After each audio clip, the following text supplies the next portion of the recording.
আমার ফ্যামিলি মরে যাবো গা যদি আমি সৌদি আরব না যেতে পারি। কত কষ্টের মাধ্যমে দিনগুলি কাটাতেছে একমাত্র যারা প্রবাসীরা আছে তারাই জানে।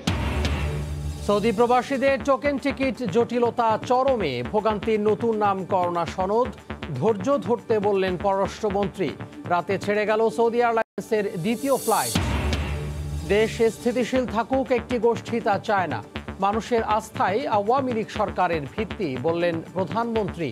ফরেন সার্ভিস একাডেমির নতুন ভবন উদ্বোধন। ভাবমূর্তি সংকটে বদলে ফেলা হচ্ছে কক্সবাজার পুলিশকে। একযোগে ১৫০০ জনের নজিরবিহীন বদলি। আচরণে পরিবর্তন আনায় লক্ষ্য, বললেন চট্টগ্রামের ডিআইজি।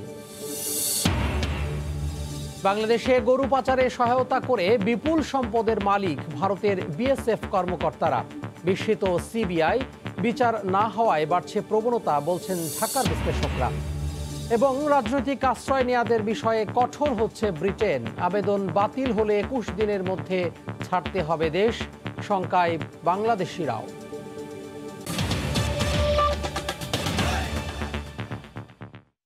দেখছিলেন শিরোনাম, প্রবাসের সময় সঙ্গে আছি আমি তোহা খান তামিম। টোকেন টিকিট আর ভিসা নিয়ে জটিলতা পিছু ছাড়ছে না সৌদি প্রবাসীদের। গত কয়েকদিনের মতো শুক্রবারও টিকিটের জন্য সৌদি এয়ারলাইন্সের সামনে ভিড় করেন হাজার হাজার প্রবাসী। একইভাবে বিমানের টিকিটের জন্য ছিল ভিড়। প্রমাণ মিলেছে কালোবাজারিরও। সৌদি এবং বিমান বাংলাদেশ এয়ারলাইন্স প্রবাসীদের টিকিটের জন্য তারিখ নির্ধারণ করে দিলেও কমছে না বিশৃঙ্খলা। এদিকে টিকিটের জন্য সৌদি প্রবাসীদের ধৈর্য ধরার আহ্বান জানিয়েছেন পররাষ্ট্রমন্ত্রী। সৌদির টিকিট যেন সোনার হরিণ। সেই টিকিট নিতে সৌদি প্রবাসীরা ঘুরছেন কখনো সৌদি এয়ারলাইন্স, কখনো বা মতিঝিলের বিমান বাংলাদেশ এয়ারলাইন্স অফিসে।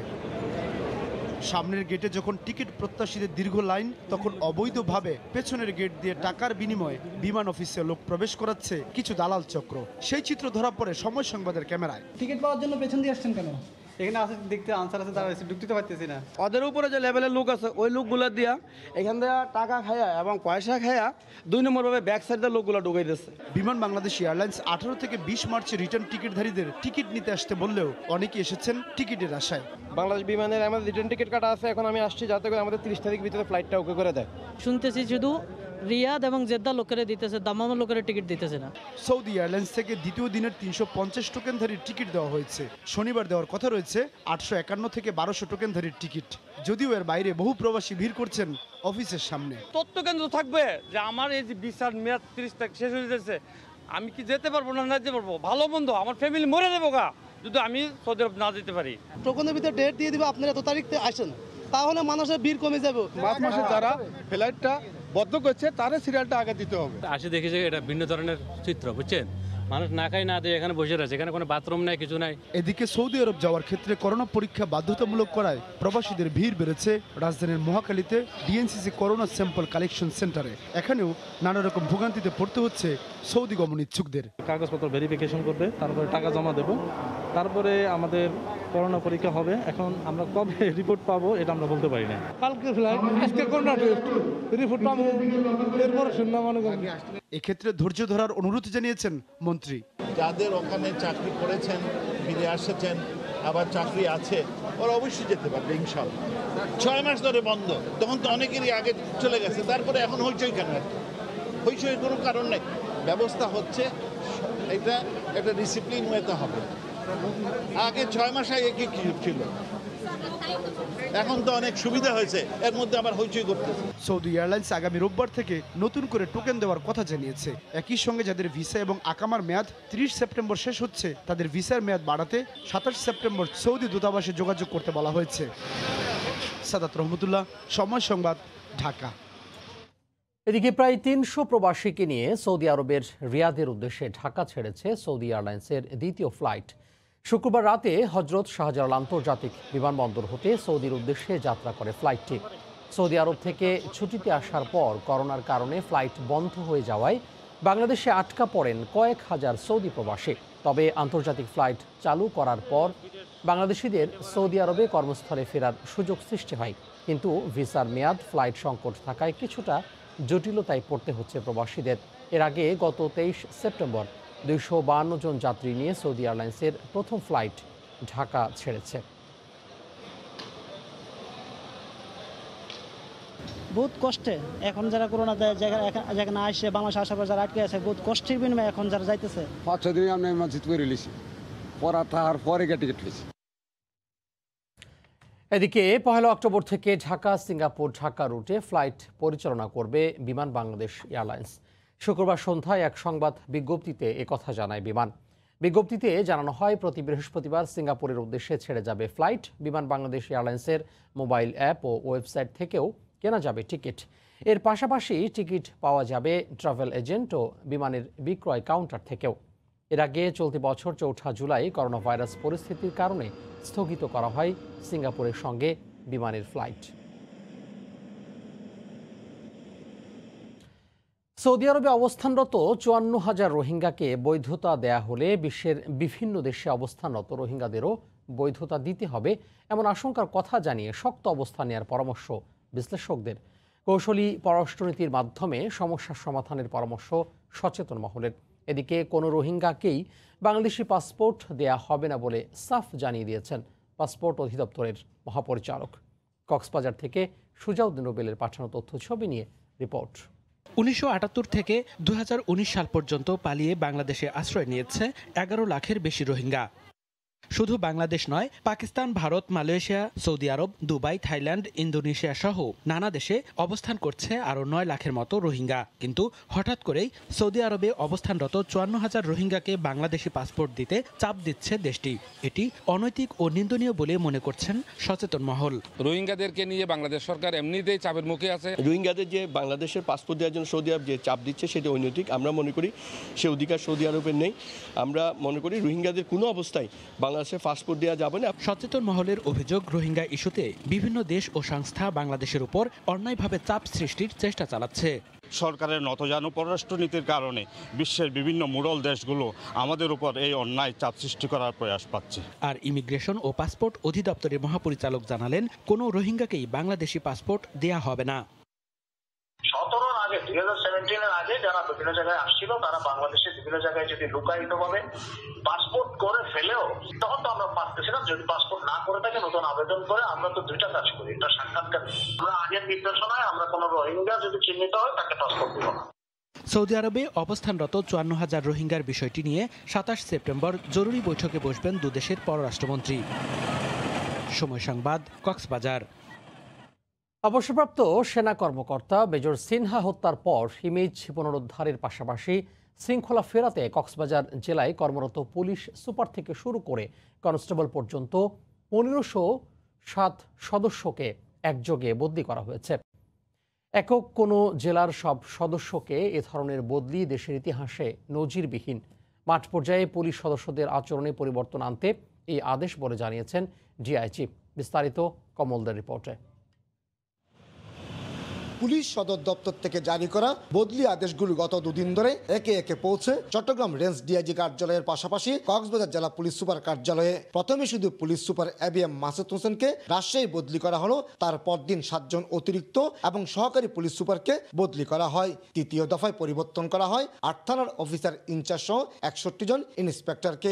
সবশেষ শুক্রবার 139 জন এসআই, 92 জন এএসআই এবং 1055 জন কনস্টেবল ও নায়ককে গণহারে বদলির আদেশ দেওয়া হয়। কক্সবাজারে যারা ইতিপূর্বে কর্মরত ছিল তারাও কাজ করেছে। আমরা বিশ্বাস করি সকলেই ভালো কাজ করেছে এবং ভবিষ্যতে আরো ভালো কাজ করার জন্য আমরা টোটাল চেঞ্জ করেছি। দেশের ইতিহাসে এর আগে একযোগে এক কোনো জেলার পুলিশের সব সদস্যকে বদলির এমন নজির নেই। মূলত গত 31 জুলাই কক্সবাজারের টেকনাফে পুলিশের গুলিতে নিহত সাবেক সেনা কর্মকর্তা অবসরপ্রাপ্ত মেজর সিনহা মোহাম্মদ রাশেদ খান নিহত হওয়ার পর পুরো দেশের পুলিশে ভয়াবহ ইমেজ সংকটের মুখে পড়ে। সংকট কাটাতেই এই বদলি আদেশ বলে মনে করছেন অপরাধ বিজ্ঞানীরা। এটি একটি ভালো উদ্যোগ। আবার এটাও ঠিক যে শুধুমাত্র সরকারি কর্মকর্তা কিংবা যারা এলিট কিংবা ধনী তাদের হত্যা করা হলে ব্যবস্থা নেওয়া হবে, সাধারণ মানুষকে হত্যা করা হলে ব্যবস্থা নেওয়া হবে না, সেরকম বৈষম্যমূলক ব্যবস্থা যেন না হয়। কক্সবাজার থেকে বদলি হওয়া সব পুলিশ সদস্যদের আগামী 28 এবং 29 সেপ্টেম্বরের মধ্যে নতুন ইউনিটে যোগ দিতে কঠোর নির্দেশনা দেওয়া হয়েছে বলে জানিয়েছেন রেঞ্জ ডিআইজি। যতগুলো সংস্থা কাজ করি সবাই মিলে সম্মিলিতভাবে একসঙ্গে কাজ করব। সেই সঙ্গে স্থানীয় লোকজন, স্থানীয় জনপ্রতিনিধি সবাইকে আমাদের সঙ্গে একসাথে কাজ করার জন্য আমরা আহ্বান জানাবো। 31 জুলাইয়ের প্রদীপ কাণ্ডের পর টেকনাফ থানার বরখাস্তকৃত ওসি প্রদীপ দাস এবং বাহারচারা ফাঁড়ি ইনচার্জ ইন্সপেক্টর লিয়াকত আলী সহ 11 জন পুলিশ সদস্য গ্রেপ্তার হয়ে এখন কারাগারে রয়েছে। কমল দে, সময় সংবাদ, চট্টগ্রাম। টাকার বিনিময়ে ভারতীয় সীমান্ত দিয়ে দেশে গরু পাচারে সহযোগিতা করছে খোদ বিএসএফ এর কর্মকর্তারা। সম্প্রতি ভারতের কেন্দ্রীয় গোয়েন্দা সংস্থা সিবিআইয়ের তদন্তে উঠে এসেছে এমন চাঞ্চল্যকর তথ্য। শুধু তাই নয়, পাচারকারী চক্রের কাছ থেকে অর্থ নিয়ে বিপুল পরিমাণ সম্পত্তির মালিক হয়েছেন এসব কর্মকর্তা। আর এতে বিস্মিত খোদ সিবিআই। বিস্তারিত সুব্রত আচার্যের রিপোর্টে। গেল 19 সেপ্টেম্বর আলাদা দুটি অভিযানে পশ্চিমবঙ্গ ও কেরালা রাজ্য থেকে 9 জন সন্দেহভাজন আল কায়দা জঙ্গিকে গ্রেপ্তার করে ভারতের কেন্দ্রীয় তদন্তকারী সংস্থা এনআইএ, যাদের প্রত্যেকেরই বাড়ি মমতার রাজ্যের মুর্শিদাবাদ জেলা ও ভারত বাংলাদেশ সীমান্তবর্তী গ্রামসহ নানা জায়গায়। গ্রেপ্তারকৃতদের রিমান্ডে নিয়ে দিল্লিতে জেরার পরই 22 সেপ্টেম্বর মধ্যরাত থেকে পশ্চিমবঙ্গ জুড়ে শুরু হয় গরু পাচার চক্রের বিরুদ্ধে অভিযান। এতে কলকাতা, মুর্শিদাবাদ সহ পশ্চিমবঙ্গের বিভিন্ন জেলায় অভিযান চালিয়ে ভারত বাংলাদেশ সীমান্তের দায়িত্বপ্রাপ্ত ভারতীয় সীমান্তরক্ষী বাহিনী বিএসএফের শীর্ষ কর্মকর্তার বাড়ি সিলগালা করে দেওয়া হয়। যদিও এদের কাউকেই এ সময় পাওয়া যায়নি। একই সঙ্গে হানা দেয়া হয় ভারত বাংলাদেশ সীমান্তবর্তী এলাকার বহু শীর্ষ পর্যায়ের সংশ্লিষ্ট সরকারি কর্মকর্তা এবং কাস্টমস অফিসারের বাড়িতেও। সিবিআইয়ের বরাতে ভারতের বিভিন্ন গণমাধ্যম বলছে, বিএসএফের এই শীর্ষ কর্মকর্তা সতীশ কুমার এবং গরু পাচারের মাস্টার মাইন্ড হিসেবে পরিচিত এনামুল হক দীর্ঘদিন ধরেই অর্থের বিনিময়ে গরু পাচার করছে।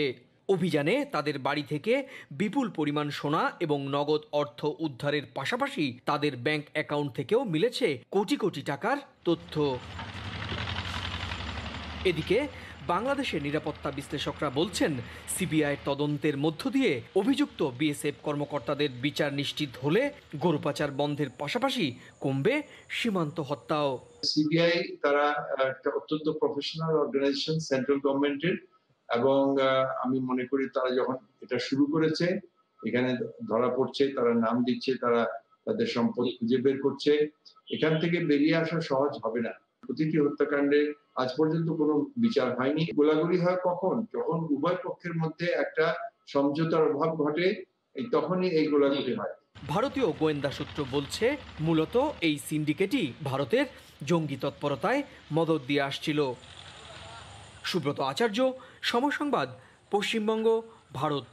দেশ স্থিতিশীল থাকুক একটি গোষ্ঠী তা চায় না উল্লেখ করে প্রধানমন্ত্রী শেখ হাসিনা বলেছেন, মানুষের আস্থা আছে বলেই সব বাধা মোকাবিলা করে এগিয়ে যাচ্ছে আওয়ামী লীগ।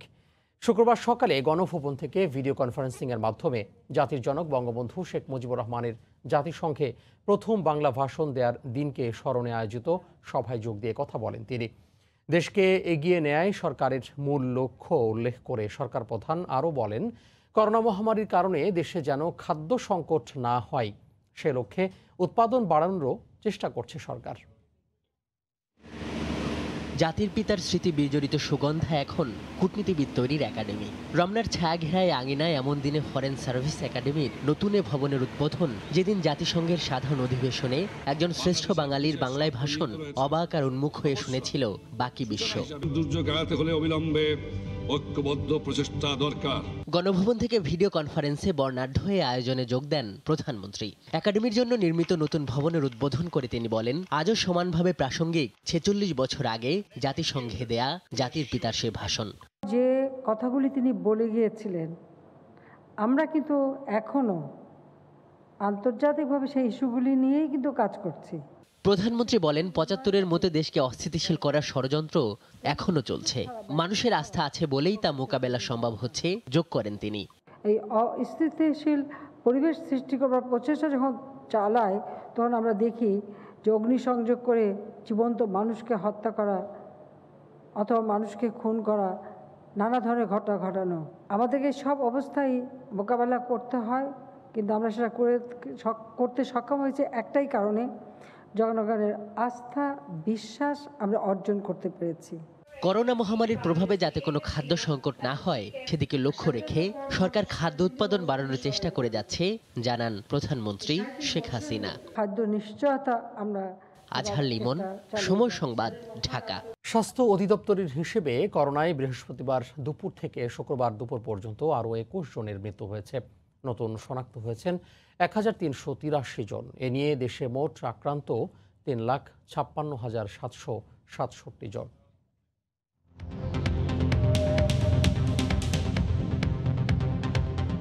দেশে একদিনে নমুনা পরীক্ষা করা হয়েছে 12,593 জনের। এ পর্যন্ত মোট নমুনা পরীক্ষা হয়েছে 18,88,010 জনের। 24 ঘন্টায় নতুন করে 1,383 জনের দেহে করোনা শনাক্ত হয়েছে। এই নিয়ে মোট আক্রান্ত 3,56,767 জন। 24 ঘন্টায় মারা গেছে 21 জন। এ পর্যন্ত করোনা আক্রান্ত হয়ে মারা গেলেন 5,093 জন। করোনা থেকে 24 ঘন্টায় সুস্থ হয়েছেন 1,932 জন। মোট সুস্থ হয়েছেন 2,67,024 জন। মহামারী করোনার প্রভাবে বন্ধ হলো রাজধানীর আরও একটি স্কুল। শুক্রবার সন্ধ্যায় বকেয়া ভাড়া দিতে না পারায় মোহাম্মদপুরের মেধাকুঞ্জ মডেল স্কুলের আসবাবপত্র নামিয়ে দিয়ে তালা দিয়েছেন নরওয়ের প্রবাসী ভবন মালিক। তার দাবি, মহামারীর আগে থেকেই মোট 16 মাস ভাড়া বকেয়া থাকায় না পারতেই এই ব্যবস্থা। এদিকে প্রতিষ্ঠানটির চেয়ারম্যানের মুখেও ছিল অসহায়ত্বের ছাপ। প্রিয় প্রতিষ্ঠান বন্ধ হয়ে যাওয়ায় সরকারের হস্তক্ষেপ চাইলেন তিনি। আহমেদ সালেহিনের report. 16/14 Taj Mahal road, Mohammadpur. Corona মহামারীর আগেও এই সড়কটি কোমলমতি শিশুদের পদচারণায় মুখরিত ছিল। কয়েক মাস না যেতেই করোনার থাবা এখানে স্পষ্ট। রাস্তায় পড়ে থাকা বিদ্যালয়টির আসবাবপত্রই প্রমাণ দিচ্ছে তার। মেধাকুঞ্জ মডেল স্কুল, যেখানে শিক্ষার্থীর সংখ্যা প্রায় 250, ভবনের 16 মাসের বকেয়া ভাড়া দিতে না পারায় তাই নামিয়ে দেওয়া হয়েছে স্কুলটির বেঞ্চ, টেবিল সহ প্রয়োজনীয় দ্রব্যাদি। ওই জায়গায় আমি কাজ কন্ট্রাক্ট নিয়েছি আর এটা নিয়ে দিয়েছি। উনি স্কুল খুলতে পারছে না, তারপরে ভাড়াও দিতে পারছে না। আমরা বাড়ি এলাম, আমাদেরও চলতে হয়, আমাদের খেয়ে পরে বাঁচতে হয়। আমরা আর তো সহ্য করতে পারছি না এটা। প্রবাসী ভবন মালিকের সঙ্গে এ বিষয়ে কথা হয় সময় সংবাদের। জানান, আপোষেই নামিয়ে দেওয়া হয়েছে বিদ্যালয়টির আসবাবপত্র। 16 মাসের ভাড়া পাই। ওই অ্যাডভান্সটা কাটার পরের থেকেই তার কাছে আমি এখনো 7 মাসের ভাড়া পাই এবং গত 2019 সালে কোনো বিল উনি পরিশোধ করেনি। আচ্ছা, উনি সুযোগ চেয়েছিলেন সম্ভবত স্কুল খোলা পর্যন্ত। আমার পক্ষে সম্ভব না হয়। এদিকে বিদ্যালয়টির চেয়ারম্যান জানালেন অসহায়ত্বের কথা। সুযোগ চেয়েছিলেন বিদ্যালয় খুলে দেওয়ার সরকারি আদেশ পর্যন্ত। স্কুল চালাতে পারছি না, তো বন্ধ থাকার কারণে আমরা কোনো প্রকার ভাড়া দিতে পারছি না বা বিল, অন্যান্য বিল কোনো কিছুই দিতে পারছি না। কিন্তু এটা মালিক পক্ষ সহ্য করছে না। এখন তো আসলে আমাদের করার কিছুই নাই। আমরা তো একদম পথে বসে গেছি। মাননীয় প্রধানমন্ত্রীর হস্তক্ষেপ ছাড়া আমাদের আসলে করার কিছুই নেই। বিদ্যালয় সংশ্লিষ্ট সবারই দাবি ছিল আর যেন কোনো শিক্ষা প্রতিষ্ঠান বন্ধ না হয়, তার আগেই ব্যবস্থা গ্রহণ করুক সরকার। আহমেদ সালেহিন, সময় সংবাদ, ঢাকা। এবার প্রবাসের খবর। ভারতের পশ্চিমবঙ্গে দুর্গাপূজা নিয়ে এবার পাল্টাপাল্টি আক্রমণে ক্ষমতাসীন তৃণমূল ও বিরোধী রাজনৈতিক দলগুলো। পূজায় নতুন বিধি ও অর্থ সাহায্যকে ঢালাও আখ্যা দিয়ে মুখ্যমন্ত্রী মমতা বন্দ্যোপাধ্যায়ের বিরুদ্ধে পূজা নিয়ে রাজনীতি করার অভিযোগ তুলেছে বিরোধীরা। কলকাতা থেকে সুব্রত আচার্যের আরও একটি রিপোর্ট। অক্টোবরের শেষ সপ্তাহ থেকে শুরু হচ্ছে শারদীয় দুর্গা উৎসব। কোভিড-19 বাস্তবতায় পশ্চিমবঙ্গের পুজো কমিটি নিউ নর্মালকে স্বাগত জানিয়ে পুজোর আয়োজন শুরু করেছে। রাতে বহু জায়গায় লাইন দিয়ে প্রতিমা দেখা বন্ধ রাখারও বিধি রাখা হয়েছে। তবে পুজোর আনন্দ যাতে কোভিড মহামারী ম্লান করতে না পারে সেজন্য 10 দফা নির্দেশিকাও জারি করেছেন রাজ্যটির মুখ্যমন্ত্রী মমতা বন্দ্যোপাধ্যায়। শুধু তাই নয়, পুজো কমিটিকেও ঢালাও অর্থ সাহায্যের ঘোষণা দিলেন মমতা। এবছর আমাদের পুজোর আনন্দের পাশাপাশি অনেক বেশি সতর্ক থাকতে হবে, দেখতে হবে মানুষ যাতে কোনো বিপদে না পড়েন। তবে এই ঘোষণার পর তৃণমূলের বিরুদ্ধে পুজো নিয়ে রাজনীতি করার অভিযোগ তুলেছেন বিরোধীরা।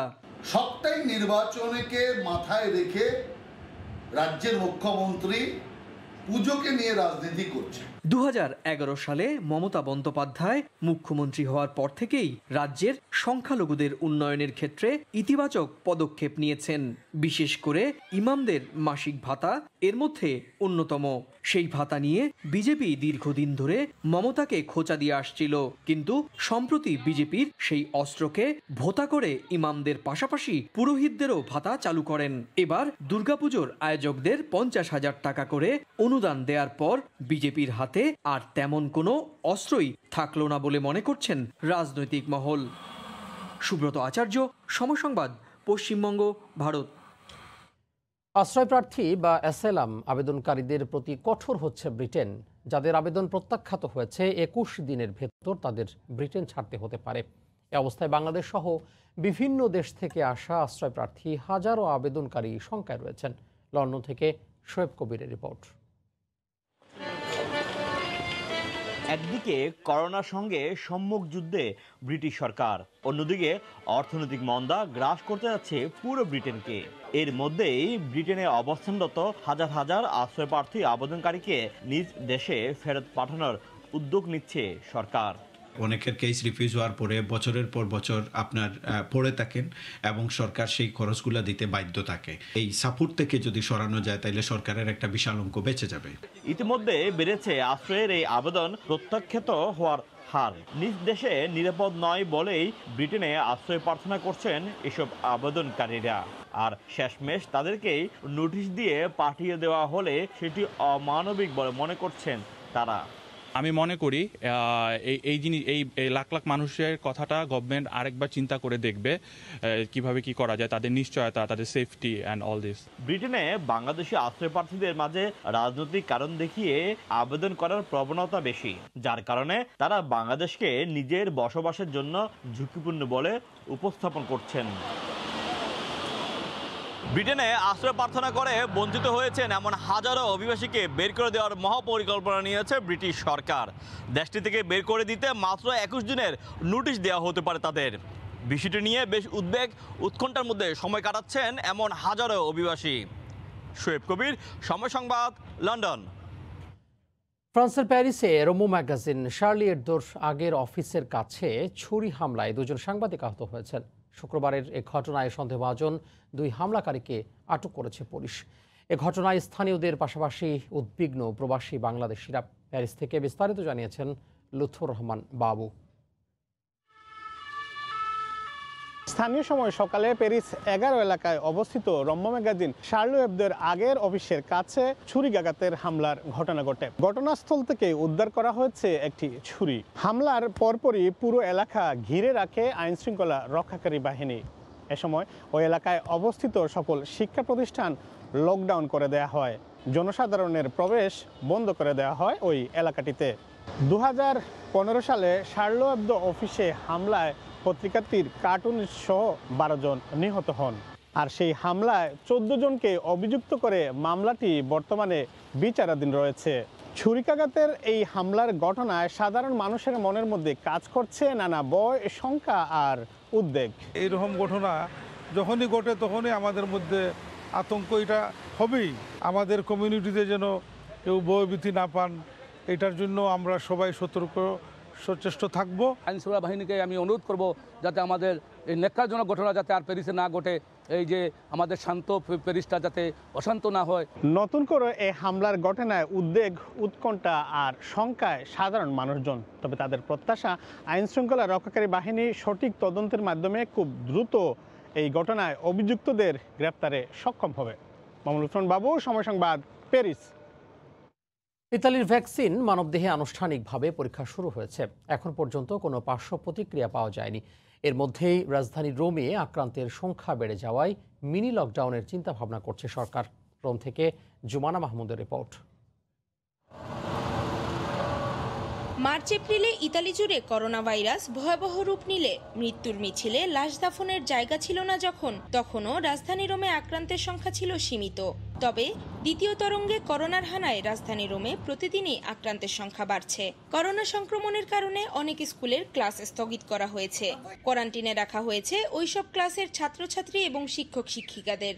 এই পরিস্থিতিতে চলতেছে, এতে যদি সরকার আবার কোনো কঠিনতম আরও যদি সিদ্ধান্ত নেয় তাহলে আমরা প্রবাসীরা এখানে যারা আছি আমরা খুব অসুবিধার মধ্যে পড়ে যাব। এদিকে বৃহস্পতিবার ইতালির তৈরি করা করোনা ভাইরাসের ভ্যাকসিন আনুষ্ঠানিকভাবে মানবদেহে পরীক্ষা শুরু হয়েছে।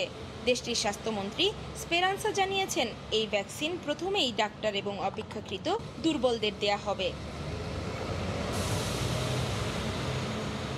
ইউরোপের অন্যান্য দেশ থেকে আসা পর্যটকদের বাধ্যতামূলক করোনা পরীক্ষা সহ নতুন নির্দেশনা জারি করেছে দেশটির স্বাস্থ্য বিভাগ। এছাড়া মাস্ক ব্যবহারেও গুরুত্ব দেবার নির্দেশনা দেওয়া হয়েছে। নতুন করে ভ্যাকসিন আসার সংবাদে ইতালি প্রবাসী বাংলাদেশিরা সন্তোষ প্রকাশ করলেও এলাকা ভিত্তিক লকডাউনের বিষয়ে আবারও আশঙ্কা প্রকাশ করেছেন। আমরা যারা বিদেশিরা যেসব এলাকায় থাকি সে এলাকায় লকডাউন পড়লে আমরা অনেক ক্ষতিগ্রস্ত হতে পারি। গত 24 ঘন্টায় দেশে আক্রান্ত হয়েছে 1786 জন এবং রাজধানী রোমে আক্রান্তের সংখ্যা 148 জন। ইতালির রোম থেকে জুমানা মাহমুদ, সময় সংবাদ। প্রথমবারের মতো এক বাংলাদেশি বংশোদ্ভূত ইতালীয় নাগরিক ভেনিস সিটি কর্পোরেশনে কমিশনার পদে নির্বাচিত হয়েছেন। কিশোরগঞ্জে জন্মগ্রহণকারী 32 বছর বয়সী আফাই আলী নির্বাচিত হওয়ায় উচ্ছ্বসিত প্রবাসীরা। ভেনিস থেকে মাকসুদ রহমানের রিপোর্ট। ইতালিতে প্রায় 2 লাখ বাংলাদেশির বসবাস। এ পর্যন্ত ইতালির মূলধারার রাজনীতিতে বাংলাদেশিদের তেমন অংশগ্রহণ না থাকলেও এবছর ইতালির ভেনিস সিটি কর্পোরেশনের নির্বাচনে 3 জন বাংলাদেশি প্রবাসী অংশগ্রহণ করেন। তার মধ্যে কিশোরগঞ্জের জন্মগ্রহণকারী আফাই আলী কমিশনার নির্বাচিত হন। এছাড়া মেয়র প্যানেলে মনোয়ার ক্লার্ক ও আরেকটি ওয়ার্ড থেকে হুমায়ুন আব্দুল নির্বাচনে দাঁড়িয়ে যথেষ্ট প্রতিদ্বন্দ্বিতা করে হেরে যান। গত 20 ও 21 সেপ্টেম্বর ভোট গ্রহণ শেষে 23 সেপ্টেম্বর ফলাফল প্রকাশ করা হয়। ইতালির ইতিহাসে প্রথমবারের মতো কোনো বাংলাদেশি মূলধারার রাজনীতিতে এবং সরকারি দল থেকে কমিশনার নির্বাচিত হওয়ায় উচ্ছ্বাসিত প্রবাসীরা। আফাই আলী আমাদের গর্ব, বাংলাদেশের গর্ব। আমাদের পিটি পার্টি থেকে তার বিজয় হওয়ার জন্য তাকে অনেক অভিনন্দন। নির্বাচনে বিজয়ী বাংলাদেশি বংশোদ্ভূত আফাই আলী আগামীতে সবার পাশে থাকার অঙ্গীকার ব্যক্ত করেন। আপনারা যারা আমাকে ভোট দিয়ে জয়যুক্ত করেছেন আপনাদেরকে অনেক ধন্যবাদ এবং আমি কৃতজ্ঞ। আমি যেন সামনে আপনাদের নিয়ে কাজ করতে পারি এবং বাংলাদেশ কমিউনিটির কল্যাণে কাজ করতে পারি, এজন্য আপনারা সহযোগিতা করবেন, সবসময় আমার পাশে থাকবেন। ভবিষ্যতে ইতালিতেও ইংল্যান্ডের মতো রাজনৈতিক অবস্থান গড়ে উঠবে বলে আশা প্রকাশ করেন কমিউনিটির ব্যক্তিরা। ইতালির ভেনিস থেকে মাকসুদ রহমান, সময় সংবাদ। করোনা মহামারীর কারণে বাংলাদেশি সহ বিভিন্ন দেশে লাখ লাখ কুয়েত প্রবাসী আটকা পড়েছেন। কুয়েতের আকামা বিষয়ক মন্ত্রণালয়ের হিসেবে এ সংখ্যা 4,26,871 জন। কুয়েতের বৈধ রেসিডেন্স পারমিট থাকার পরও 23 আগস্ট থেকে এসব প্রবাসী নিজ দেশে আটকা পড়েছেন। কুয়েত থেকে বিস্তারিত জানিয়েছেন শরীফ মোহাম্মদ মিজানুর রহমান। ছুটিতে থাকা প্রবাসীদের আকামার মেয়াদ শেষ হলে আর ফিরতে পারছেন না। চরম বিপাকে পড়েছেন ছুটিতে থাকা প্রবাসীরা। করোনা মহামারীর কারণে লাখ লাখ কুয়েত প্রবাসী আটকা পড়ে আছেন বিশ্বের অন্যান্য দেশে। কুয়েতের আকামা বিষয়ক মন্ত্রণালয়ের সহকারী under secretary major general Anwar Al Barjan এক বিবৃতিতে একথা জানিয়েছেন, রেসিডেন্সিয়ালের একটি সংশোধনী প্রণয়ন করার প্রক্রিয়া চলছে, যা অনুমোদনের জন্য সংশ্লিষ্ট কর্তৃপক্ষের কাছে উপস্থাপন করা হয়েছে। নির্দেশে আটকে পড়া প্রবাসীদের ব্যাপারে আনোয়ার আল বারজান বলেন যে দেশের বাইরে বৈধ রেসিডেন্সি পারমিট সহ আটকে পড়া প্রবাসীদের সংখ্যা বর্তমানে 4,26,871 জন। এদের মধ্যে বাংলাদেশি রয়েছে প্রায় 15,000 থেকে 20,000। তবে যাদের ভিসার মেয়াদ উত্তীর্ণ তারা কুয়েতে ফিরতে পারবেন না। এ সকল জটিলতা সমাধানে কুয়েত প্রবাসী বাংলাদেশিরা সরকারের কূটনৈতিক সহযোগিতা কামনা করেন। বাংলাদেশ সরকার এবং কুয়েত সরকার কূটনৈতিক আলোচনার মধ্য দিয়ে এই সকল শ্রমিক ভাইদেরকে আবারও কুয়েত আসার জন্য ব্যবস্থা করে দিতে। যদি এসব শ্রমিকরা না আসতে পারেন তাহলে বাংলাদেশ অর্থনৈতিকভাবে অনেক ক্ষতিগ্রস্ত হবে এবং আমাদের রেমিটেন্স প্রবাহ কমে যাবে। 2020 সালের 1 জানুয়ারির আগে যাদের কাজের চুক্তি বা আকামার মেয়াদ শেষ হয়ে গেছে তারা কোনো জরিমানা ছাড়াই কুয়েত ত্যাগ করতে পারবেন। এক্ষেত্রে তারা পরবর্তীতে আবার ফিরে আসতে পারবেন। শরীফ মোহাম্মদ মিজানুর রহমান, সময় সংবাদ, কুয়েত। কাতারে জার্সি উন্মোচনের মধ্য দিয়ে যাত্রা শুরু হলো মৌলভীবাজার ইউথ ক্রিকেট ক্লাবের। কাজের ফাঁকে সাপ্তাহিক ছুটির দিনে খেলাধুলার মাধ্যমে প্রবাস জীবনের আনন্দ ভাগাভাগি করতেই ক্লাবের যাত্রা। কাতার প্রতিনিধি আনোয়ার হোসেন মামুনের তথ্য ছবি নিয়ে রিপোর্ট। কাতারে বাংলাদেশিদের বিভিন্ন রাজনৈতিক, সামাজিক, সাংস্কৃতিক সংগঠন গড়ে উঠলেও তেমনভাবে গড়ে ওঠেনি ক্রীড়া সংগঠন। কাতারে এবার যাত্রা শুরু করলো Moulvibazar youth cricket club. Sakib মাশরাফিদের দেশপ্রেমে উদ্বুদ্ধ হয়ে রাজধানীর দোহার একটি রেস্তোরাঁয় জার্সি উন্মোচনের মধ্য দিয়ে যাত্রা শুরু হলো ক্লাবটির।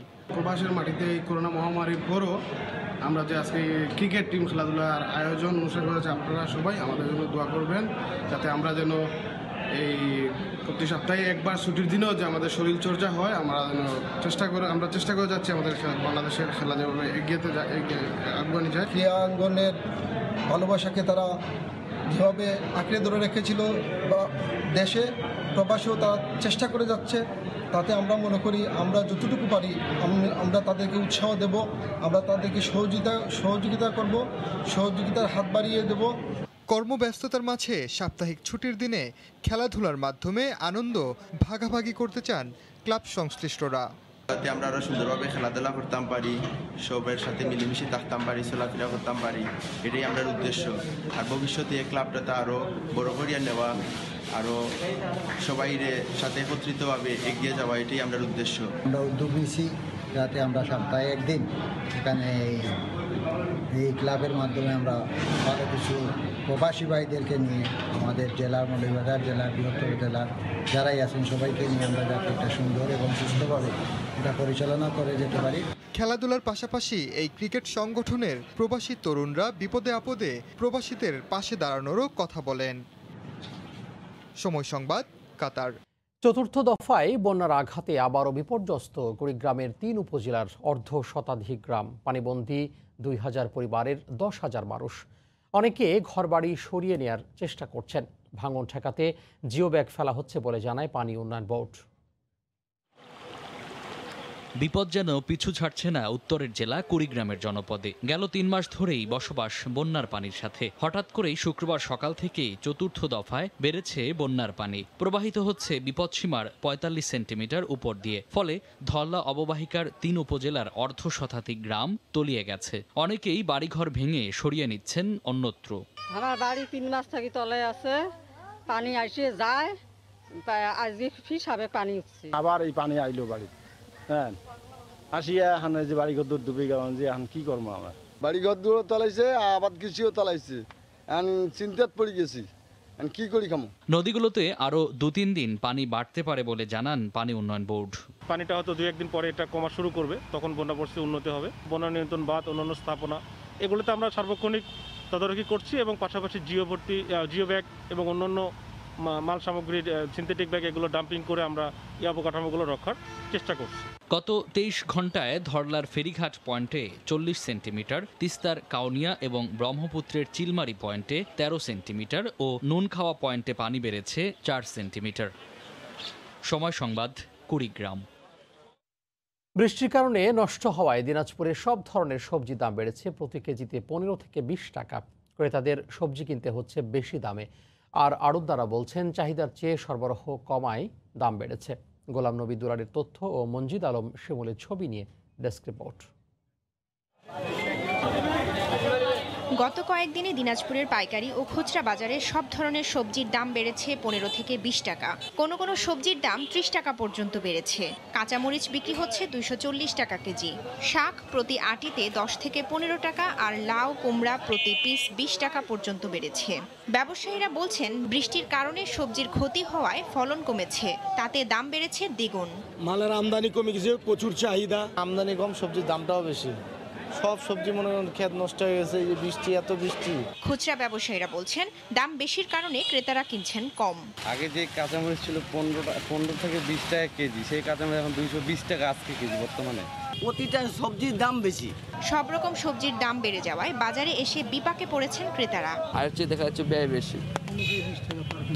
15 কেজিতে মনে করেন প্রতি জিনিস 20 টাকা 25 টাকা বাড়ে গেছে। 15-20 দিন আগে যে দামটা আমি পাইছি 30-40 টাকা করে কেজি পাইছিলাম, এখন 60 টাকা 70 টাকা 80 টাকা পর্যন্ত কিনে খাইতে হচ্ছে। কামাই থেকে খরচ বেশি হচ্ছে, ঋণ হয়ে যাচ্ছে।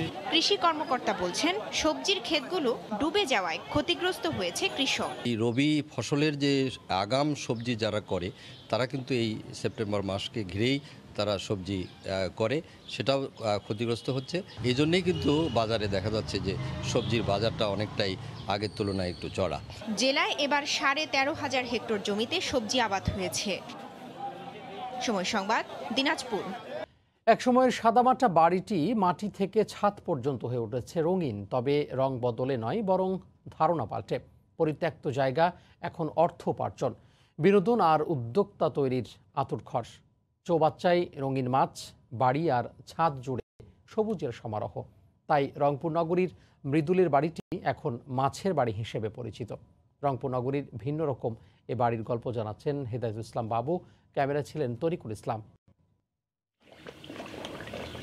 লাল, নীল, কমলা, হলুদ, হরেক রকমের মাছ এই ডুবছে, এই ভাসছে, কোনো পুকুর বা জলাশয়ে নয়। রংপুর নগরীর মেডিকেল পূর্ব গেটে রঙিন মাছের বাড়ি। বাড়ির বাগানে চৌচায় এমন মাছের খেলা আর প্রকৃতির শীতল স্পর্শ যে কোনো মানুষের মন জড়িয়ে দেয়। এখানে রঙিন মাছ চাষ হয়, তারপর অনেক গাছপালা, বিদেশি গাছপালা আছে। সবসময় এখানে সবাই মাছের বিষয়ে জানতে চায়, রঙিন মাছ দেখতে আসে। এগুলো দেখলেই মন খারাপ থাকলেও মনটা ভালো হয়ে যায়। প্রকৃতির যে বাতাসটা, এটা আমরা বুক ভরে নিতে পারি, এটার জন্যই সব থেকে বেশি ভালো লাগে।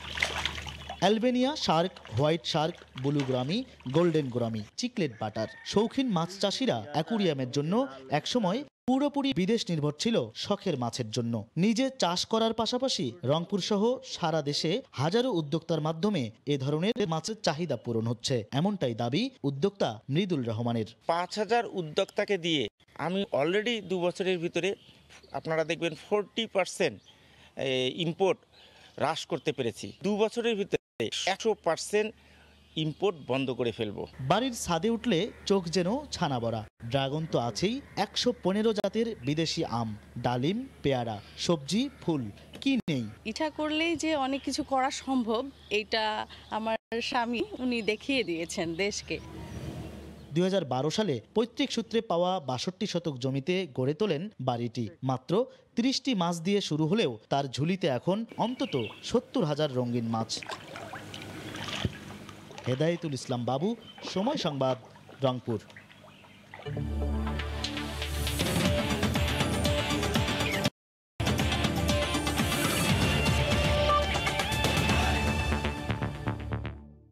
খেলার খবর। শ্রীলঙ্কান ক্রিকেট বোর্ডের একগুঁয়েমিতে বাতিলের শঙ্কায় পড়েছে বাংলাদেশের লঙ্কা সফর। কোভিড টাস্ক ফোর্সের শর্ত না মানলে সিরিজ আয়োজন সম্ভব না, সাফ কথা অ্যাশলে ডি সিলভার। এদিকে শুরুর দিকে কঠোর মনোভাব থাকলেও আনুষ্ঠানিক বার্তা না পাওয়ায় আপাতত বিষয়টি নিয়ে একেবারে নিশ্চুপ BCB. Once we get the response, if they are not prepared to guided by those the guidelines which is being given by the task force, we would be compelled to call off the tour and reschedule the tour. বোমাটা ফেটেছিল বৃহস্পতিবার সন্ধ্যাতেই। সব ফিসফাস আর কানাঘুষা বন্ধ করে দিয়েছে এই এক ঘোষণা, যে কারণে টাইগারদের কোভিড পরবর্তী মাঠের ক্রিকেটে ফেরাটা শঙ্কার মুখে পড়ল আবারও।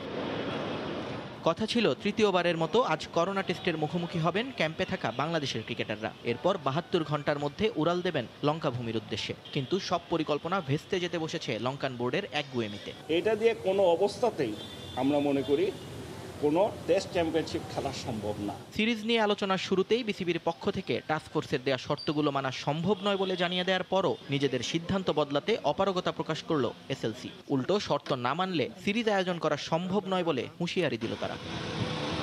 এদিকে এত বড় ঘটনা ঘটে যাওয়ার পরও একেবারে নীরব বাংলাদেশ ক্রিকেটের নিয়ন্ত্রক সংস্থা। লঙ্কান প্রধান নির্বাহী ঘটা করে সংবাদ সম্মেলন করলেও আনুষ্ঠানিক বার্তা না পাওয়ার অজুহাত তুলছেন বিসিবির কর্তারা। শুক্রবার সারাদিন সভাপতির বাসার সামনে অপেক্ষা করলেও সংবাদ মাধ্যমের সামনে কোনো মন্তব্য করতে রাজি হননি কেউই।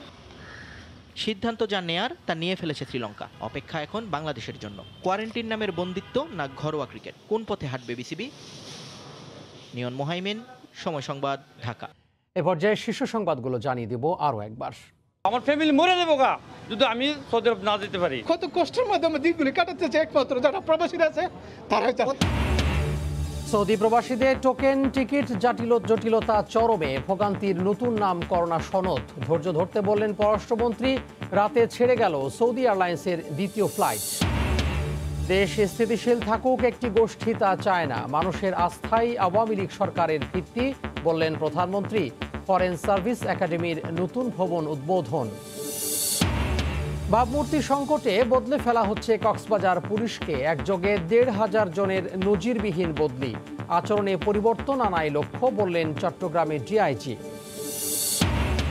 বাংলাদেশে গরু পাচারে সহায়তা করে বিপুল সম্পদের মালিক ভারতের বিএসএফ কর্মকর্তারা। বিস্মিত সিবিআই বিচার না হওয়ায় বাড়ছে প্রবণতা, বলছেন ঢাকার বিশ্লেষকরা। এবং রাজনৈতিক আশ্রয় নেয়াদের বিষয়ে কঠোর হচ্ছে ব্রিটেন। আবেদন বাতিল হলে ২১ দিনের মধ্যে ছাড়তে হবে দেশ, শঙ্কায় বাংলাদেশিরাও। এই ছিল প্রবাসীর সময়। সঙ্গে থাকুন সময়।